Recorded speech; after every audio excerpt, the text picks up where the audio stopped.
बॉलीवुड की नंबर 1 अभिनेत्री के लिए आज का दिन जिंदगी का सबसे मुश्किल दिन था,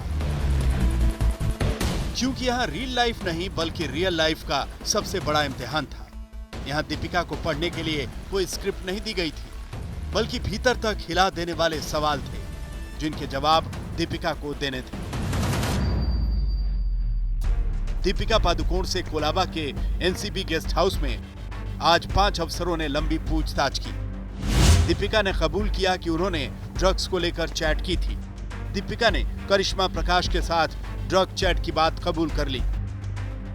दीपिका पादुकोण की मुश्किलें तो कल बढ़ गई हैं। जिस तरह से करिश्मा ने नारकोटिक्स कंट्रोल ब्यूरो के सामने, इसी दफ्तर में एनसीबी के सामने ये खुलासा किया है कि जो ड्रग चैट दीपिका पादुकोण का आया था, जिसमें दीपिका पादुकोण करिश्मा से पूछ रही थी माल है क्या, वीड हशीश की बात कर रही थी, उस ग्रुप की वो दरअसल चैट एक व्हाट्सएप ग्रुप का हिस्सा था। उस ग्रुप की एडमिन थी दीपिका पादुकोण। उसके अलावा कई करिश्मा ने अहम खुलासे किए हैं। इसलिए रणनीति के तहत नारकोटिक्स कंट्रोल ब्यूरो की टीम ने दीपिका पादुकोण और करिश्मा दोनों को एक साथ बुलाया है। दीपिका पादुकोण का यह कबूलनामा कानूनी रूप से उनके लिए गले की फांस बन सकता है। दरअसल सुबह 9:50 पर दीपिका एनसीबी के गेस्ट हाउस में पहुंची थी।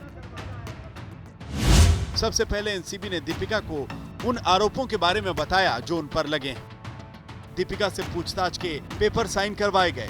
उन्हें यह भी बताया गया कि उनसे 3 से 4 राउंड की पूछताछ की जा सकती है। दीपिका से पूछा गया कि क्या उनका बयान हाथों से लिखा जाए या फिर टाइप किया जाए। दीपिका ने टाइप करने वाला विकल्प चुना, लिहाजा उनसे पूरी पूछताछ को टाइप किया गया। पहले राउंड में जया और करिश्मा के बयानों को लेकर दीपिका से सवाल पूछे गए। इसके बाद ड्रग को लेकर एनसीबी के अधिकारियों ने दीपिका से पूछताछ की। तीसरे राउंड में एनसीबी ने दीपिका पादुकोण और करिश्मा प्रकाश को आमने सामने बिठाकर सवालात किए। एक ही सवाल पर दोनों से जवाब मांगा और दोनों के जवाबों का मिलान किया। दीपिका पादुकोण से 6 घंटे की पूछताछ चली और नारकोटिक्स कंट्रोल ब्यूरो की टीम कुछ जवाबों से संतुष्ट नहीं रही, तो फिर दोबारा सवाल हुए और कई बार ये सवाल पूछा गया, आप ड्रग्स लेती हैं? क्योंकि आप खुद ड्रग्स मंगवा रही थी, मांग कर रही थी करिश्मा से, इसलिए दीपिका पादुकोण से ये सवाल पूछा गया। दीपिका और करिश्मा दोनों ने ये एक्सेप्ट किया है कि ये व्हाट्सएप चैट हमारा है, लेकिन इसमें एक कड़ी है अमित, नारकोटिक्स कंट्रोल ब्यूरो ने या तो उनका बयान दर्ज कर लिया होगा या बयान दर्ज करेगी। सूत्रों के मुताबिक दीपिका ने एनसीबी के सामने ये तो माना है कि उन्होंने करिश्मा से ड्रग को लेकर चैट की थी, लेकिन एनसीबी के तमाम सवालों के उन्होंने ठीक से जवाब नहीं दिए, तो कई सवाल पर उन्होंने कुछ भी कहने से इनकार कर दिया। एनसीबी के इस दफ्तर में दीपिका से घंटों पूछताछ हुई।